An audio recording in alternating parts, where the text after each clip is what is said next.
Welcome back to Fuzz Lab. I thought it would be interesting. I came up with a set of questions, like an interview, specifically for the people in the do-it-yourself guitar effect pedal community. This is like questions for the guys who build guitar pedals.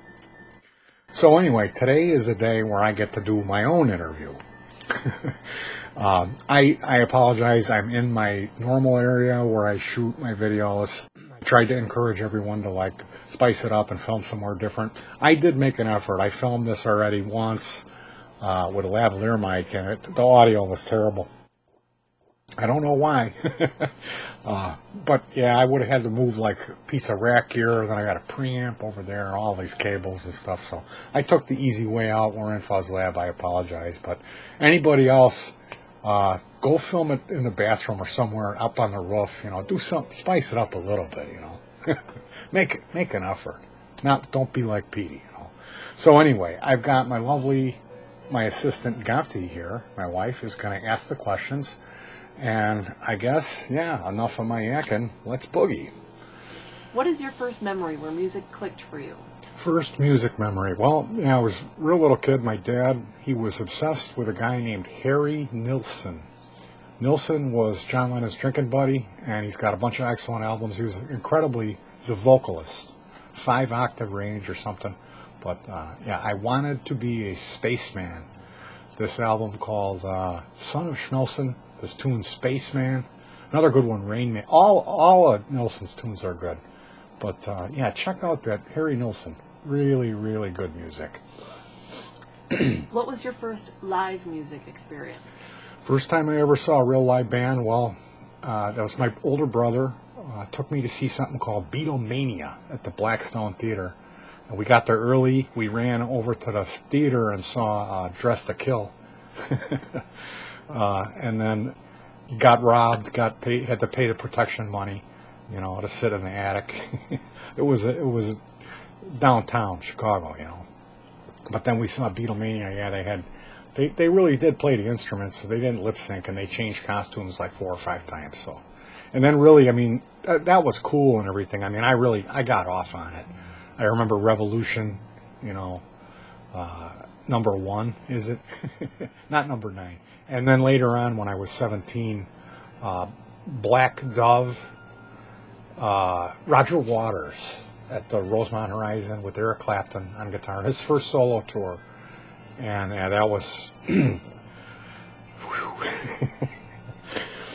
What was the last compact disc that you purchased? Last compact disc that I purchased was a guy named Adrian Ballou. He won Guitar Player Poll Best Experimental Guitar Player Award 5 years in a row back in the 90s. Now he's playing for Trent Reznor in Nine Inch Nails. But he had a triple release, 3 CDs of kind of demo stuff that he threw together. And it's called Side 1, Side 2, and Side 3. Got all 3 of those. What was the last album that you downloaded? Last download album was Mike Patton's band Tomahawk. Album called Odd Fellows. They're coming in June. I'll probably go see them. Not that crazy on the album. The album's all right, but their first 2 albums, even the third one, Tomahawk, Mike Patton, check them out. What is your least favorite genre of music? Least favorite genre of music. I'm going to go with reggaeton. Try to slide through there and offend. Trying to figure what national or ethnic group would build the least amount of pedals. Reggaeton. What is your favorite genre of music? Favorite genre of music? Hard rock. Maybe metal, But not, yeah. It's got the guitar has to have a lot of gain on it. You have to hit the drums hard. You don't have to sing like Robert Plant or King Diamond, but, Ian Gillan is good. What was the last concert or live music event that you witnessed? Last concert that I saw, live music event, that was Adrian Ballou did this. It was a talk on the future of electronic guitar. But concert, what was it? Oh, it was Adrian Ballou in Schaumburg supporting his, that was his power trio. Different drummer though. Was it Marco Miniman? Yeah, I think it was. Who was your favorite guitar player? Adrian Ballou. Easy to please. Who impresses you the most with their use of guitar effects? Oh my goodness. Adrian Belew. And once again, I mean, I should mention that he's kind of known for his whacked out guitar stuff and use of effects and his playing style. It's not, he doesn't just use a bunch of weird, he plays different than anybody. Nobody sounds like Belew. Nobody. But besides that, he's got more than 20 solo albums, and he's an incredible, the way he writes his lyrics and his voice, production, he's a multi-instrumentalist. Anything that guy's on is gold. You've probably heard, if you're not familiar with him, you've heard a lot of his music on the radio. You just wasn't aware that it was him playing guitar, because he's played for like everybody. But yeah, Belew he's a really something special. Check him out. If you're not aware of that guy, definitely look him up. Adrian Belew. Do you play any instruments? Yes, I do. When I was little, I wanted to play trombone.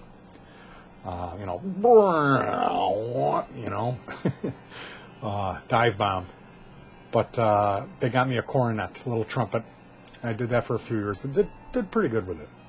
And then I won a little medal, played along with, my mom did the accompaniment on the piano.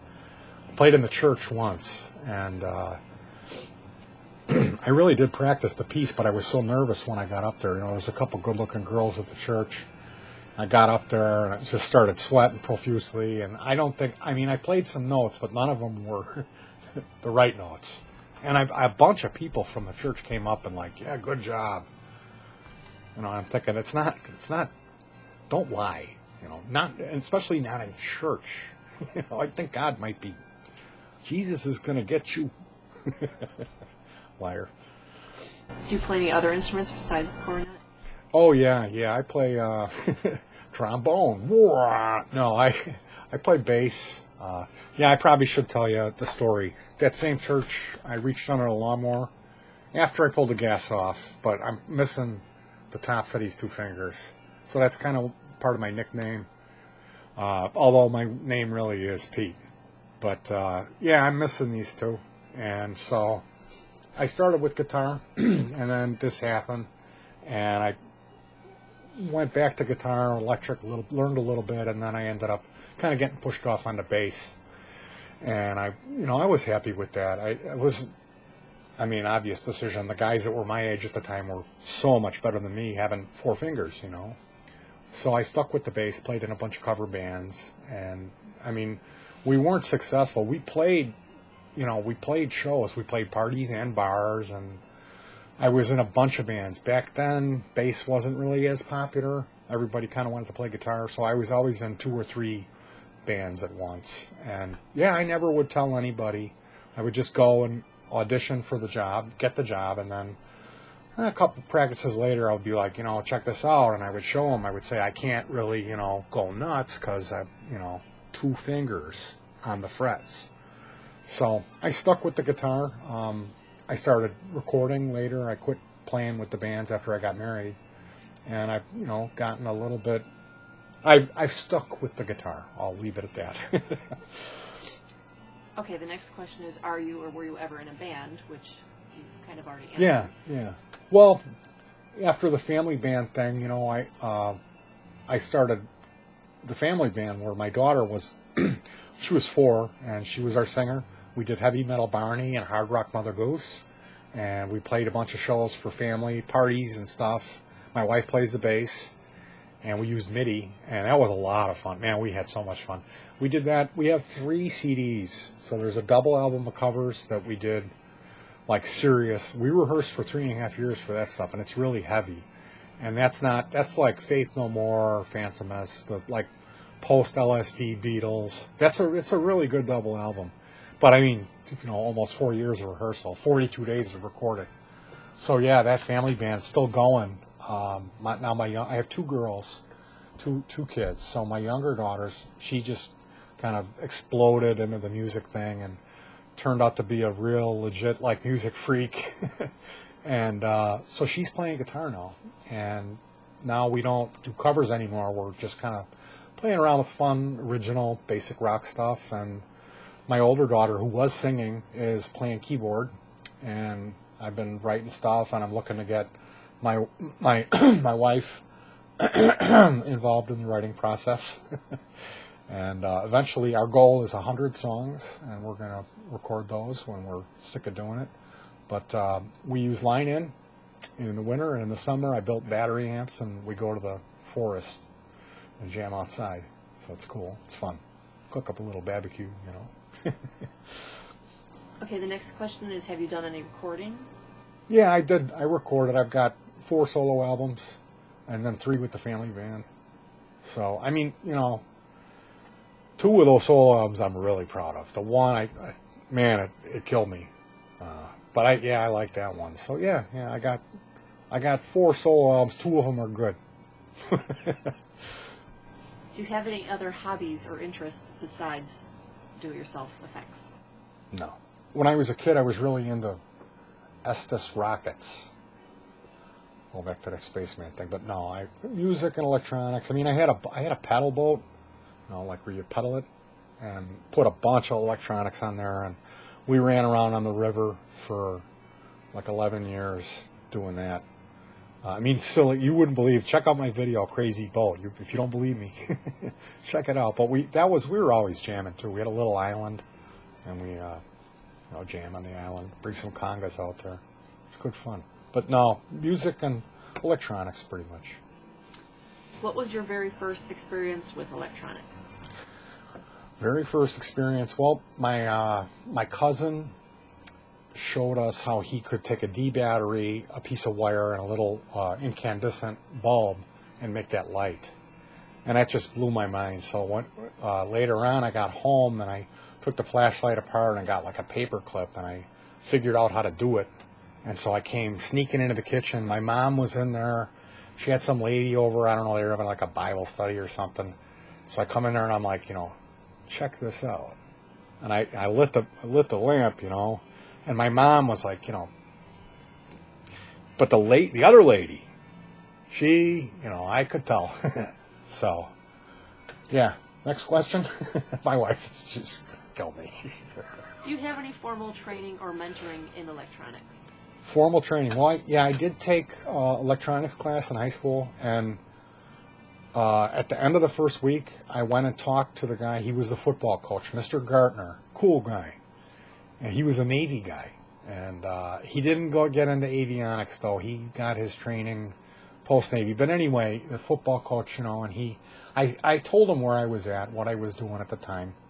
This was like maybe 84, 85. And he said, well, you made a mistake taking this class. You wasted a credit because you already know everything I'm going to teach you here. So he said, whatever you want to do, as long as you, do well on the test, you don't even have to do the homework. So I was like bringing amps in and trying to fix them and like stealing shit from like an oscilloscope on a color computer. Like, is this thing on? But yeah, it probably wasn't good that Mr. Gartner did that, because still to this day, I really have no idea like how to really apply Ohm's law. And if Ohm was alive today, I know that he would be furious with me. So thanks, Mr. Gartner. Go team. What was your first do-it-yourself experience? How old were you? First do-it-yourself experience. Does the flashlight count? Well, let me think. Well, oh man, this is a really tough question. First do-it-yourself experience. Well, I took apart my brother had a guitar before me, and a little Silvertone Sears amp, a solid state, little tiny thing, probably 5-watt transistor amp. And he sold the guitar. He tried out for this punk band, Negative Element from Chicago. And they were like, yeah, you can sing for us. And then he left, and they were like, wow, he thinks he's Mick Jagger. Get him out of here. Anyway, I ended up with that amp. He traded the guitar he sold my dad's ES355 too. But yeah, anyway, the horror stories of the interview. Anyway, I end up with this amp, and I had like a Harmony with a warp neck and a Bigsby on it. You looked at the thing and it would go out of tune, but I rehoused this Harmony, or it was a Silvertone. I rehoused it into a bookshelf speaker. because it looked old, and I was like trying to impress the ladies. And so my father had just passed away, and I grabbed this bookshelf speaker. My mom never found out, and it worked. I put the transformer, everything in there, and so that's probably, why I continue to do it. What inspired you to work with do-it-yourself electronics? What inspired me? Well, at the time when I really started dabbling in it, I was making money. And at the time when I first started doing it, the parts were more expensive and more difficult to get. It was an inner drive. I thought it was so cool. I had read stuff about people that had, like how, Les Paul, and I just thought, that would be, probably goes back to the lack of talent and the not having the fingertips. So yeah, it was just curiosity. It was just, that's awesome. I want to learn how to do that. Explain the entire process you use to complete a build, briefly. Briefly, building a pedal. Well, first you go online, you figure out what you're going to build, listen to some sound clips, you research it on the forums, find out if anybody's built it. Then you try to get a schematic or a layout. I work with Vero or stripboard, so I'll find all the Veros that are out there, and then compare them, see what the differences are. Order up the parts. Usually I try to, at least get the chassis primered and drilled. I'll take pots and lay them out. I'll kind of, before it's even built, I'll drill it out and finish it. So when I'm done, the paint's dry, Then the parts come in, I'll do the Vero, populate the board, make the circuit board, and then do the wiring, like half of the wiring, just enough to test it here, like kind of hook up some alligator clips, make sure it's working. And then usually it doesn't work.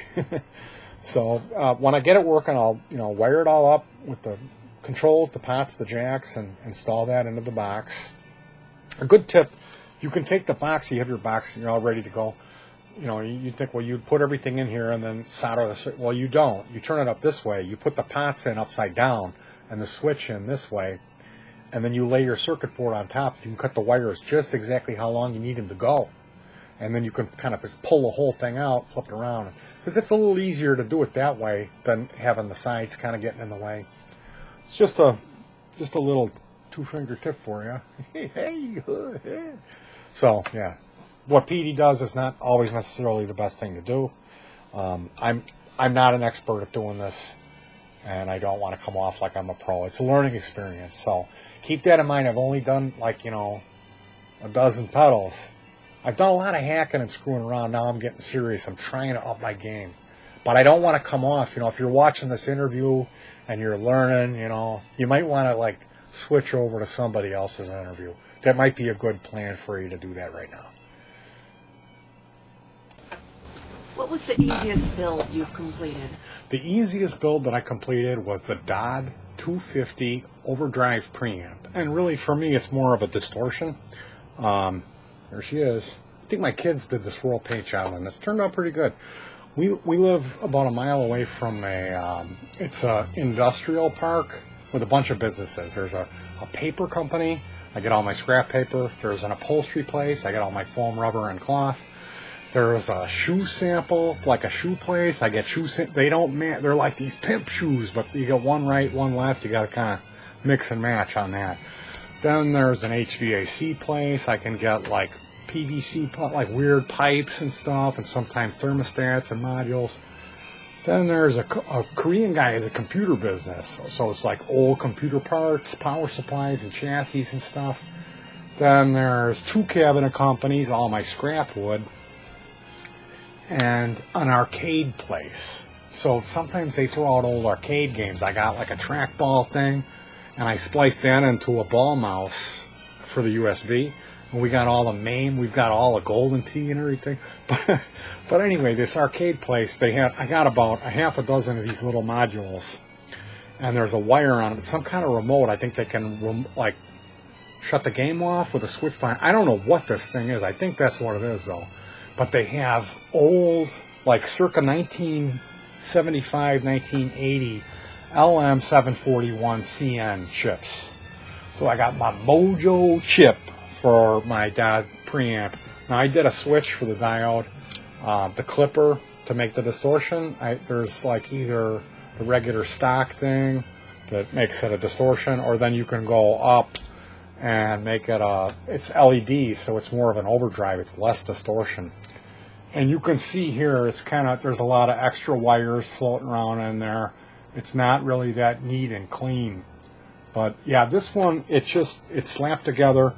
It worked fantastic, and it's got a sound. It's got this one particular kind of 80s-ish distortion sound that I really like. I like to use it. It's flexible. So yeah, diode 250. Highly recommend a little build. What was the most challenging build? The most challenging build? Well, that would be, I got it here, sorry. This is called the metal amp, and I got this, the chassis is from that same dumpster, and it was a power supply from a jukebox. So inside of here there's an amp board, and it holds C batteries and then 3 9-volts on the top. There's 3 effects. There's a Dan Electro chicken salad, Dan Electro, I think the metal distortion, and then the Dan flanger. So I like that flanger. When you turn the rate down, you get that like kind of sewer pipe or toilet paper tube sound. But yeah, there's an overdrive up here, which is the limiter switch from the Kitty tape deck amp circuit that I use. Thanks, Salvation Army. But you probably can't really see in here that good. It's kind of tight, and it ended up it worked. I mean, the only thing was that those Danos have plastic chassis, and when I wired up all the remotes, there's jacks for foot switches. When I wired those up, they grounded through the chassis, because I use jacks that ground, where the jacks on the Dan Electro, it's a plastic chassis, so there isn't a ground, and that it didn't work. And so I sat there, you know, I took it out, I had it installed in the chassis, and it didn't work, and it worked before that, and then I disconnected it, and it worked. So then I kind of did that for about 15 minutes and figured out what I couldn't believe. So I got it working. I just cut a little piece of plastic for the offending jack. Where is it? The one jack is not mounted on metal, because they're 1/8-inch jacks is what I used. It's a countersunk jack. So watch that. Watch out for that. Maybe, you know, maybe I could be a little public service and help somebody out. Does that last experience bother you, and how do you deal with challenge or failure? Well, like, yeah, I did a random number generator. It's got 4 transistors, and I think I didn't have the right HFE or gain of the transistors.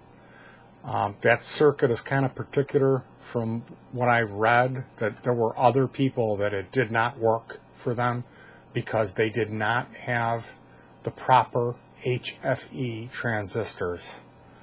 So this is what I fooled myself into believing about why this circuit doesn't work.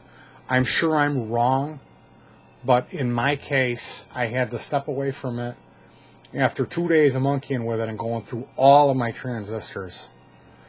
And not even testing them, just trying them, and then testing them and seeing what people said online. I don't have the right transistors for it. So I beat myself up. I tend to blame myself and, like, you know, get bummed out about stuff if it doesn't work.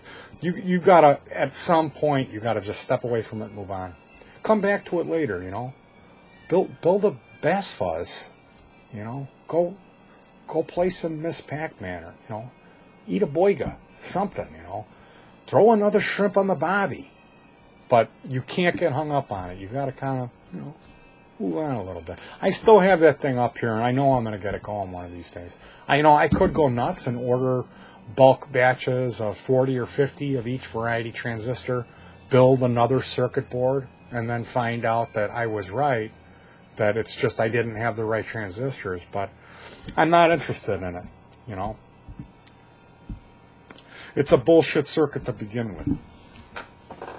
How about some quick do's and don'ts for beginners. Do's and don'ts for beginners. Do your homework.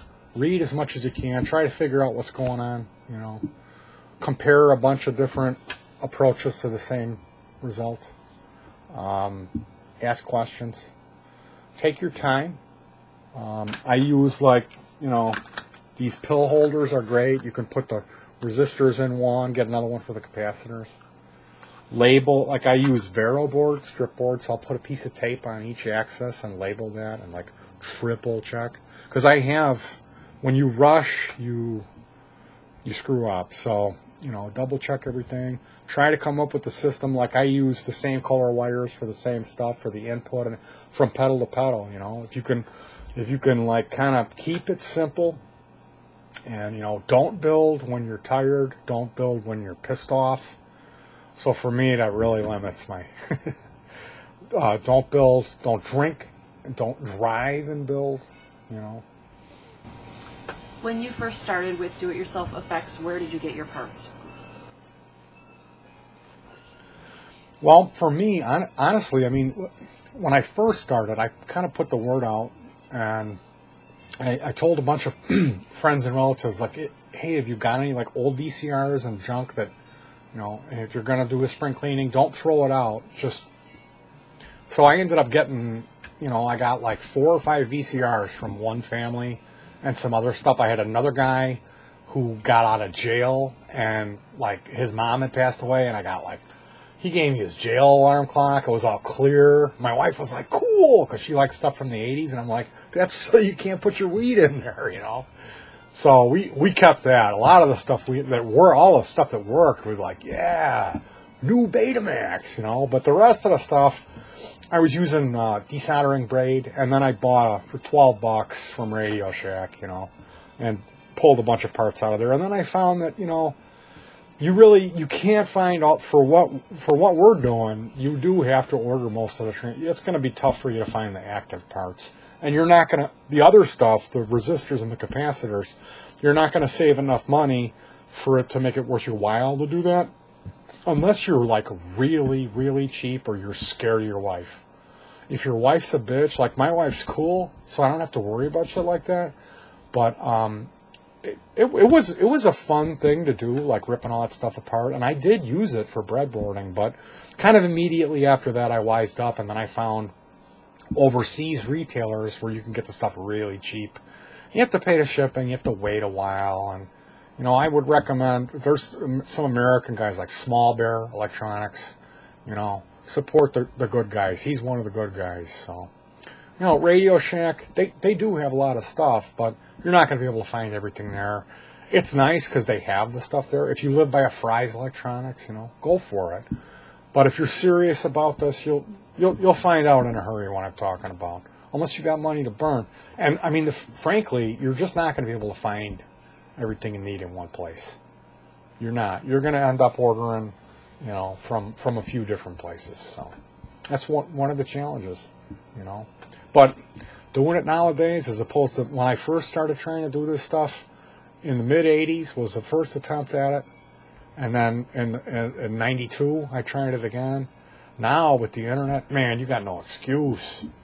Get out there. Build some pedals, man. What's wrong with you? Come on. Do you have any favorite tools? Favorite tools? Yes, I do. My Tweezy buddies. These, I can't live without these.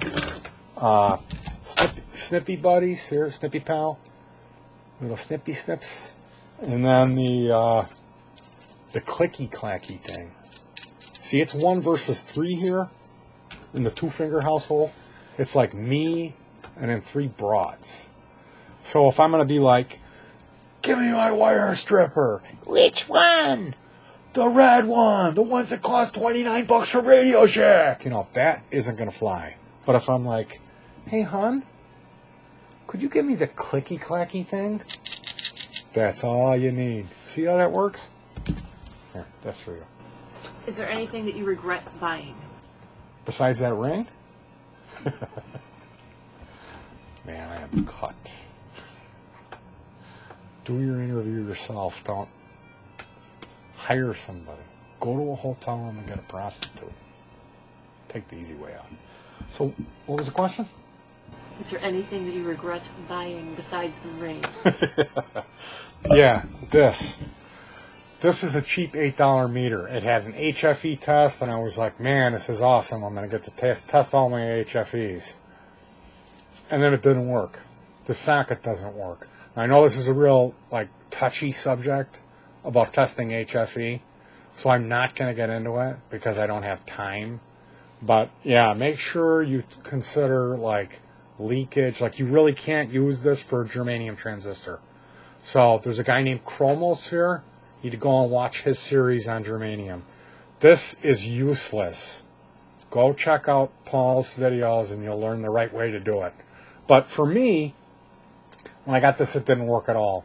And then I soldered some sockets in here. Now it works. So, I mean, it's kind of a love-hate relationship. It was like I bought this thing. But really, I've been kind of smart and frugal about my purchases. I mean, can you think of anything that I bought that I haven't used? I do a lot of recycling and making my own stuff and garbage picking, so not really, no. What do you know now that you wish you would have known then? The polarity. There's two things with electronics, plus and minus. Don't mix them up. Don't do what Petey does. Do you have a favorite component or type of component? Transistors. Chips, for where I'm at right now, I'm just starting. Later on, I'm sure about half of the stuff, maybe a little less than half of the stuff I built does use the chips. But for breadboarding and experimenting and the stuff that I can really understand, transistors. And specifically, another very controversial subject is germanium transistors, because I had attempted to build some circuits and they didn't function. They did. They worked, but they sounded terrible. And then I was lucky enough to find a supplier that supplied me with the proper transistors, and then bingo, I got it. And so right now, I would say without a question, my favorite component, germanium transistor. Man, I can't believe I've lived this long, using a Big Muff for 10 years or 25 years, whatever, and then I get these germaniums, and holy cow, I can't believe how, for what I do, for how I play because of my disability, we're only playing one note at a time a lot, on leads and stuff. Man, do these things sound, I just can't tell you how happy I am. And, I guess it's probably not the HFE, and I'm sure I'm wrong. I'm sure that these transistors that I bought are the wrong ones, and that eventually I'll learn and I'll find out. But for now, I'm going to say germanium transistor. Do you have a least favorite component? Least favorite component. LM386. No comment. What's your favorite circuit, but not necessarily an effect? Could be an element of effects. Favorite circuit? 555 oscillator, couple of capacitors, maybe a resistor, and then a CDS cell, the light sensor. I got one here, I'll show you. There's an LED here on the end of this, and then inside here is a CDS cell, or a light sensor. So it's real simple. It's just a feedback loop, and that gets throttled through the relationship between the amount of light and the sensor here. Thank you to Dino Segovis for coming up with this contraption. It's a little slide synth, So yeah, I've always loved those things. Built too many of them, and if you build one of those, you put an echo on it, and then have the echo, where you can change the delay time with the light sensor too. Really cool, really cool. What do you eat or snack on while you work? What do I eat or snack on? I'll just give this bit of advice. I'll be in here and I'm working, and then you're here's the ribs from Friday. And you come in and I'm all in there, let's get some noodles. Or just something. I'm just the last time you brought pizza, And like I got pissed. I was like, what an asshole. Like, it's pizza, you know. Eat. There's your flux. There you go. Eat it. So yeah, eat like an hour before you're gonna start working. You know, it's like swimming. Do you listen to music while you work? And if you do listen to music, what type of music do you listen to? I do, and I found that it was kind of before I started doing pedals. I started like really hacking. I built like this crazy bike, and I was doing a lot of stuff for a few years before I started doing pedals, amps and stuff, little battery amps. And I found that like the stuff I really like to listen to, the aggressive heavy music, doesn't work. So I've turned to classical and jazz. I can't believe I'm saying this. Just like, where are they? You used to have them, you know. But yeah, like the Melvins, Faith No More, like certain bands, I can't handle it when I'm working. And if I don't have anything on, it's like there's something missing. So I got the satellite radio. I got it for $4 at the Salvation Army, and I've been listening to classical and jazz. Every once in a while, I'll put on Little Steven Underground Garage.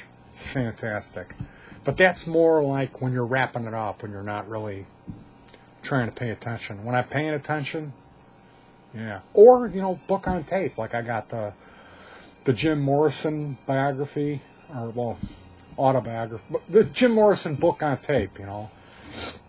How I Killed Myself by Jim Morrison, and then like the Neil Young book on tape, you know, stuff like that. That works too. What is your stumbling block? My stumbling block is insecurity and the internet. I find myself, I'm like, yeah, I really gotta get something done tomorrow, and then I'll be like on the forum and I'm clicking and I'm reading and and then it's like 4 hours are gone. And I'm watching some demo for like the, you know, dog poop audio, gristle breath vulcanizer box, you know, like just some ridiculous thing, you know. So I get caught up and I'm intimidated, you know. I need to kind of, you're doing good, just keep working. Don't get caught up, you know, draw the line. Because you really, you know, you learn through trial and error. You learn by getting your feet wet. You don't learn. I mean, you really can. It's a double-edged sword. I wouldn't be able to have accomplished what I've accomplished without the internet. But for me, it's real easy to get carried away. And where the rubber meets the road is coming in here and getting something accomplished. But, you know, then again, like I've got a handicap, I got a painful back injury, and so it's easy for me to like take time off after I work because I'm hurting. And then that turns into running around in my head with a bunch of different ideas, you know. So it's good to like make lists, set goals, you know, keep at it, keep the iron hot. Do you have a favorite modification for store-bought models or do-it-yourself designs?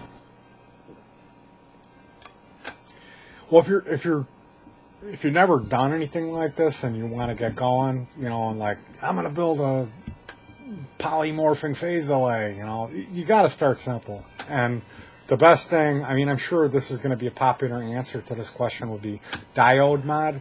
If you got a distortion pedal and you've had it, you know, you can open it up, you find that there'll be a diode or two in there, and you can lift those up and get another set of diodes and put a switch in, so you could have two different modes, and it'll almost become like two different sounds, two different pedals, you know, because the clipping diodes are different.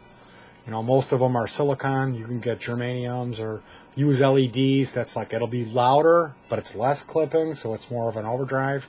So yeah, and then, you know, there's always like input and output capacitors. These little guys, and they affect the frequency response. How much treble on the in, how much bass cut. It's the frequency, so that'll really have a dramatic effect on how the pedal responds. So same thing, you know, you could do two. You could have a switch for a different set of diodes, or in the middle it's no diode and it's just balls out open, or another switch and another switch that would switch an input capacitor to a lower or higher value, because depending on the amount of signal, for bass or treble that's hitting it on the input is going to have a dramatic effect. So look into that, capacitor mods, diode mods, that's the original sin.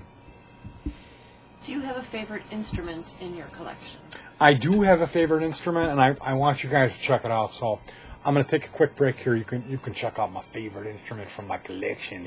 Yeah. Glad you asked. See, what we've got here is the Tim D special. Hey, Tim. And then, this is the one for the encore, and it's got a little whammy action on there. This one, it's got a lot of buttons, and there's some kind of like really crazy cable going on here, so I can't wait. And then, oh yeah, gotta have it. Then we got the rockin' rhythm. It's got rap, hip hop, and rock. And then the Tycho Brahe. I tuned it up for you too. And then we've got the Stratocaster with the Coke Sniffer pickguard. It's all stock. These are they look better in black. They're just pickup covers. But yeah, this one, I got the original pickguard signed by Adrian Ballou, signed it. And then I got a kill switch in here, but it's all stock. I got graphite on here. But man, I love the neck on this thing. It's American Standard. I think it's like a 90, 92, something in there. Got it used. Unbelievable. I can't believe you wouldn't. If I told you how much I paid for that thing, you might actually envy me at this point. And then the Unicorn. That's my bass. One of them. I pretty much gave all my bass guitars to my wife, so she's got like 4 to choose from now. 5 counting that pointy BC bitch warlock satanic thing. And then the 2-finger special is that one came from Taiwan via the dumpster. My little brother garbage picked this thing. It's a Court 45. Hey, malt liquor bull, Court 40, rock and roll. Hey. So yeah, man, I love this thing. It's kind of cool because it's got like a little thing here, so it won't poke you in the nuts. But you can stick it in there and get your wheedly on. And then I put on. This thing was it was gone when I got it. So I got my Duncan Selects, my Seymour Specials. The guy I got these. They were $10 for a pair, brand new in the box. When the guy went to put them in, he dropped them, and it busted one of the tabs off. So I hacksawed a tab off of like some old Memphis pickup that was all like rotted out and didn't work. And JB Weld, another tip for you youngins, are JB Weld. JB means good pedal in Taiwanese. But yeah, so I got my Seymour Duncan Selects, yeah. Brass. It's all original, except for like all the bullshit I did to it. It's got a Eddie Van Halen style kill switch on there. Not like the bucket head. But yeah, man, I love this thing. The only thing I don't like, I got these lock and tuners for really cheap. They were like $80 on sale or something. And they're like gray. They're like the argent. They're like gray. And I hate anything with 3 colors. It's just,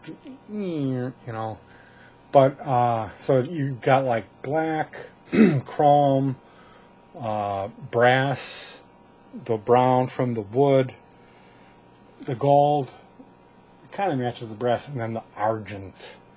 So it's like, yeah. And I know I cheated, but hey, it's my interview. You were probably wishing I would have stopped with this one. So. Sorry. Do you have a favorite amplifier? Yes, I do. It's sitting behind me. It's a homemade thing. I call it the Capital. There'll be a video for that soon. But to be fair, JC120. What is your favorite store-bought effect? Favorite store-bought effect?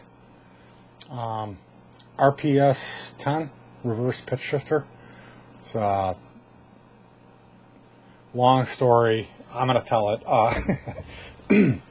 I got a GR50 guitar synth, and then I got an SE50 multi-effector, And there was a guy named Scott B. Summers, and he was the head of Boss Corporation. He was the head of their guitar division, and he wrote banks of custom patches for that synthesizer and for the SE50 multi-effector.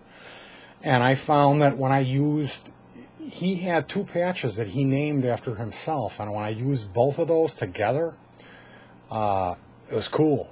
It was like a velocity-sensitive flute that when you picked hard, it would go up like a fifth harmony. If you picked normal, it would just play the regular note, like a flute note, high though. It would be a little high, like higher, you know, because it was a flute.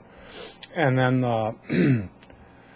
on the SE50, I think, you know what? I don't know if it was the Scott's, it was a reverse gate that I used. But it had this screaming, you know, I would run it all through, I didn't run my synth just into the PA, I would run it through my pedal board. So it would get affected by, you know, the big muff, the EQ, little locked chorus going on there, so it didn't modulate, but had that tight tube sound. So I had heard the sound on Adrian Ballou had a band called The Bears, and it was backwards guitar. And I saw him live, and he was doing it live, and I'm like, how is he doing that? You know, it's big. And so one of these shows was like a Cyclodot show, and his guitar tech was there, and I bought him a drink and asked him, and he told me what it was. So I called the Scott Summers guy on the phone, long distance, California. This is back when long distance actually cost you money to talk on the phone. And I'm like, Scott, yeah, I use your, you know, Scott B. Summers patch on the GR50 with this reverse gated reverb, you know, 400 milliseconds and blah. He was like, dude, I gotta talk to you. Let me put you on hold. So I waited like a half hour, and then he ended up hooking me up with this guy who was on the East Coast.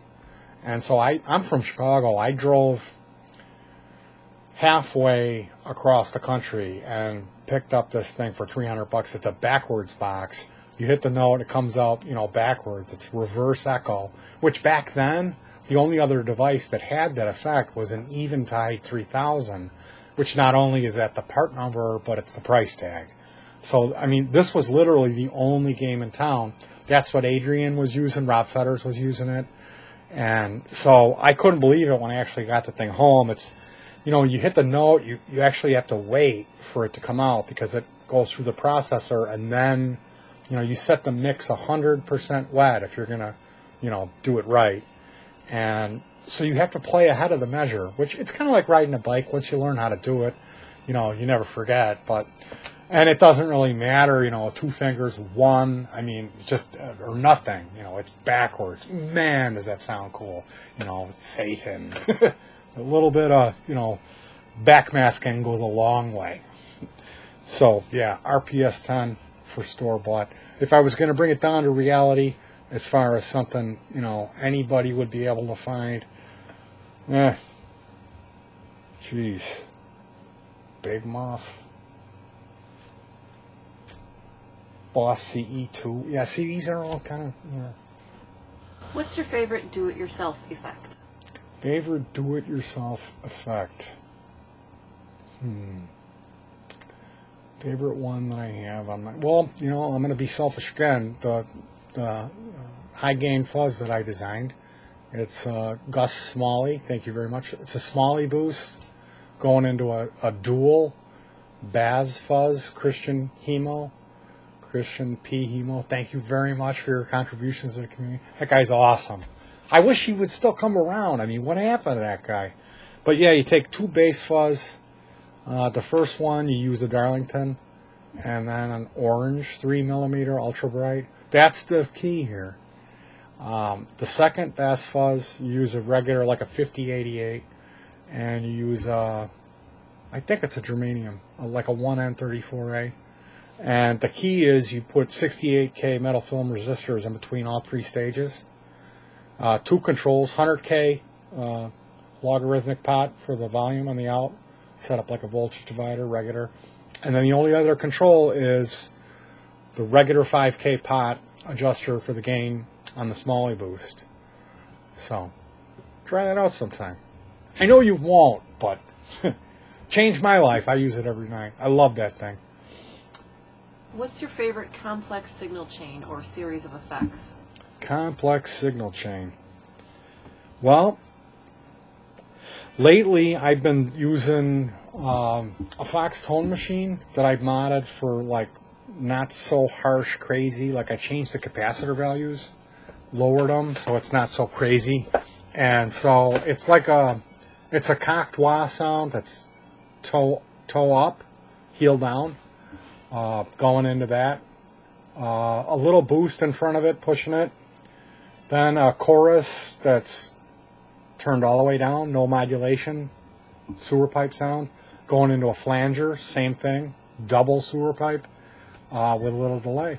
It's kind of, Adrian Ballou used these octave sounds, and it's a little bit weirder than that, and you can't play, it's one note only, but lots of fun. Check out, I got a couple of demos. There's one called Ow Wow and another one called Armstrong on this channel. If you're interested in hearing that sound, 5-10 years ago it would have been something that would have ended up with the backwards, which I still use, but moving up.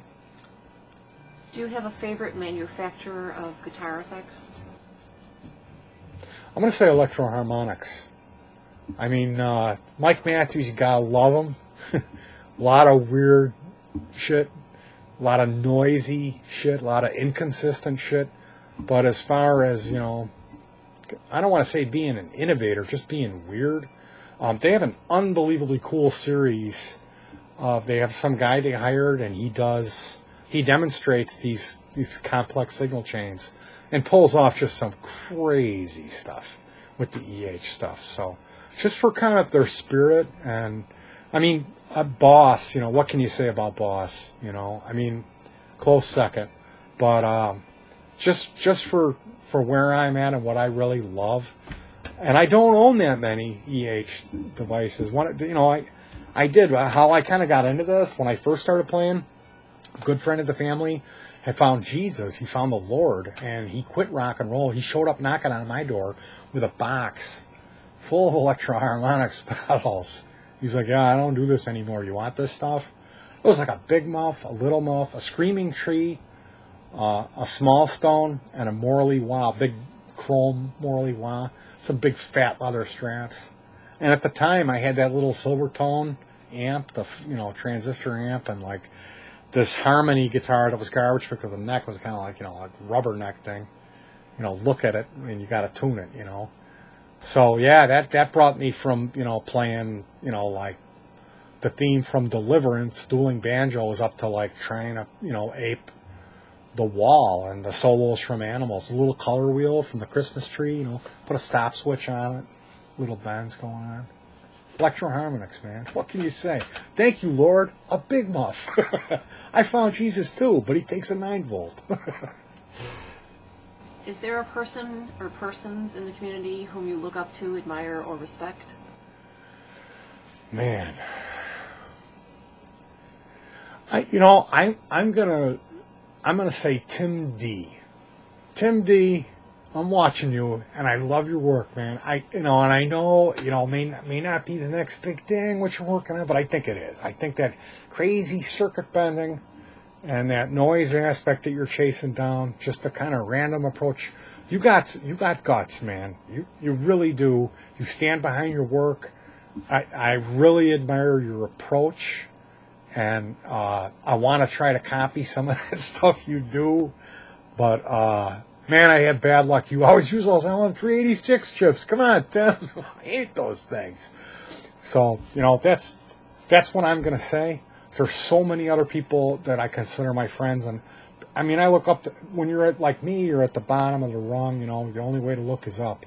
But Tim D has always really stood out to me as, he is a pioneer. He's shining his flashlight down a path where most people would be scared to shine it. Is there one thing about the community you would change if you could? One thing about the community. Well, I'm going to say this. If you're going to make a layout, label everything. And I mean, this is like super nitpicky. Like for a guy who's never I've never contributed anything to the community. like crying and asking questions that have already been asked, and everyone hates me and everything, which is great. But go ahead and put CBE on there, you know, or DSG. You know, I mean, is it going to hurt anybody? Is it an A? Is it a C? Who knows?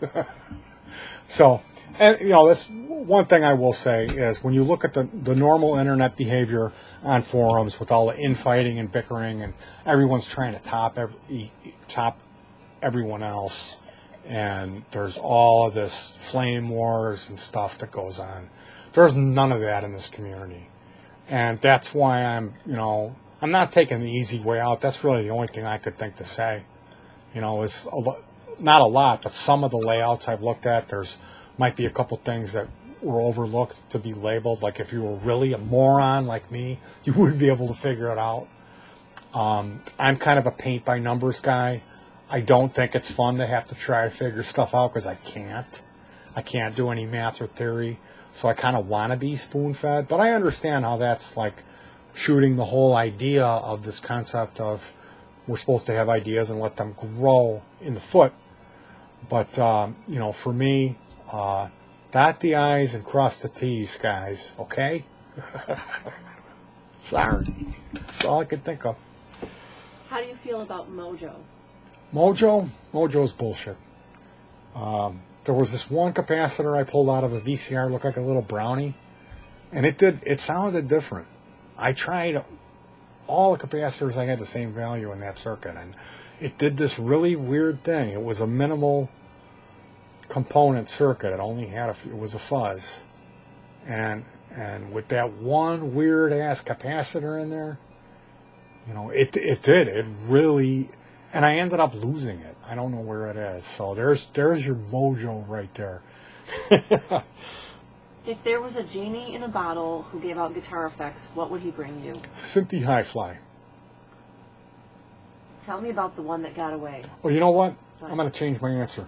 If the genie could bring me something, I would have him bring me everything that Adrian Belew used to record the lead guitar sounds for his song called Bird in a Box off the Mr. Music Head album.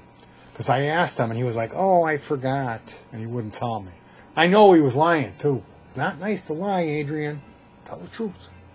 You wrote a song about that, remember? Tell the truth. Or no, that was Rob, sorry.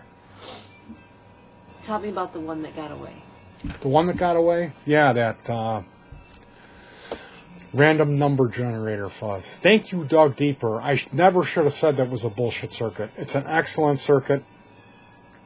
What I meant by that was that it's really weird, and I think that you have to have exact HFEs for that to work right. Please correct me if I'm wrong, and my sincerest apologies go to Dug Deeper. I kind of meant that even if I would have got it working, it's such a weird sounding circuit that I don't know if I would have boxed it up because it's so unbelievably unpredictable and weird. But yeah, that's something I would like to be able to get that sound. So I take that back. It's not a bullshit circuit, and it's now I'm going to be thinking about that. See, this is good. What's the project that you're most proud of? The project I'm the most proud of. The PD2 high gain fuzz. I love it. Do you have any ambitious projects planned for the future you'd be willing to speak on camera about? Well, I've been thinking a lot about, if you were to hit the guitar and then an LED would go off and you would use CDS cell to have a blinky circuit where it would change the oscillation on that. So when you hit it, it would speed up or slow down the rate of blinking, another set of blinking LEDs. And those would interface to another set of CDS cells, which maybe you'd have like a ring mod, like a HEMO, noise 567, or trem, combining stuff like that. I don't know. Something, I'm seeing a lot of CDS cells. And what do you see for the future of the industry or trends in the guitar effects processing? For the future of pedals, Well, what I think we're going to see is modeling is going to become a reality with the FX2 when things constantly getting smaller. We're going to see that these guys that always say the only thing that comes between my Marshall and my Les Paul is my cable, those assholes, they're not going to be able to have their argument anymore, because there's going to be a box that's going to come in between your Marshall and your Les Paul that's going to sound better than your Marshall and your Les Paul, and it's going to duplicate the Dumble, the Vox AC30 perfectly. It's going to respond, it's going to sag, it's going to do all of that stuff. And on top of that, it's going to be innovative, because there's going to be file sharing, like pedal sharing, where you already see it, like with the iStomp and what are the other ones? Line 6 has this stuff where you can upload patches, stuff like that, where it's kind of like an iPod or something, but for your guitar. I think that eventually, sooner or later, there's going to be maybe some better synthesis between what we see in synthesizers and guitars, where all that kind of comes together. I also see hexaphonic stuff as becoming, that's going to be something. It's going to take a little while, but pretty soon you're not going to have monophonic guitars anymore. They're all going to be hexaphonic. Just think about it. 1 versus 6. Do the math. So, yeah, that's as far as my crystal ball goes. It's all stuff that's already out there. I mean, what can I say? Photon, laser, I don't know. Maybe. Tracks faster. But thank you very much for putting up with me, sitting here listening to all this bullshit. And we're always interested in more people joining in. It doesn't matter your skill level or whatever, as long as you built at least, I want to say like a dozen pedals like me. I'm like the bottom guy we want to see making these things, because I really don't know what I'm talking about. But I'd love to see people all the way up to the top, if we could get guys like Tycho Brahe to come in here, dropping names here. But everybody, I'd love to see just this project explode. You have all kinds of people interview and spread the love for this passion, this fantastic hobby. This is such a wonderful time for us to be alive and involved in this as technology explodes and these resources come together to make this dream available. This is something I've wanted to do since I was a kid. Now I'm finally starting to be able to do it. I'm enjoying it. I'm loving it. Thank you so much to everyone in the community. For the spirit of the community is just giving. It's not a selfish thing. It's really admirable how everything's coming together and enabling us to be able to create our own guitar effect pedals. What a fantastic idea. It almost brings me to tears. So thank you so much for joining me here for my interview. And most importantly, keep on it.